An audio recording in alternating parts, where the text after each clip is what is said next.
ఒక ఒకదాని తర్వాత ఒకటి, ఒకదాని తర్వాత ఒకటి 6 గ్యారంటీలు అమలు దిశగా ఇవాళ అతి తక్కువ కాలంలోనే సంవత్సరాల కాలంలోనే రేవంత్ రెడ్డి ప్రభుత్వము ఇవాళ అడుగులు వేస్తున్నది. దాన్ని స్వాగతించాల్సిన అవసరం ఉంది. ఎందుకంటే కేసీఆర్ 10 లక్షల ఇల్లు ఇస్తానని చెప్పేసి 10,000 ఇల్లు కూడా కరెక్ట్ గా 10 సంవత్సరాలు కట్టలేదు.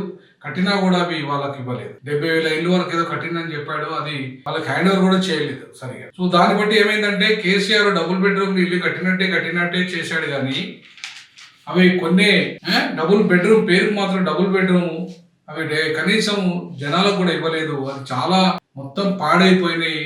కొంతమంది బలవంతంగా తలుపులు బలగొట్టుకుని వెళ్ళిపోయినారు. చివరికి అది ఒక రసాబసగానే మారిపోయింది తప్ప ఆ పథకం ఇక్కడ అమలు కాదు. అంటే అదొక పథకము పేరుకు చెప్పినంత మాత్రమే అమలు కాదు. వాటిని అమలు చేసే విధానాన్ని ఇవాళ చాలా పకడ్బందీగా అమలు చేయాలి. 5 లక్షలకు పైగా ఇళ్ల నిర్మాణానికి శ్రీకారం చుట్టింది ఇవాళ తెలంగాణ ప్రభుత్వం.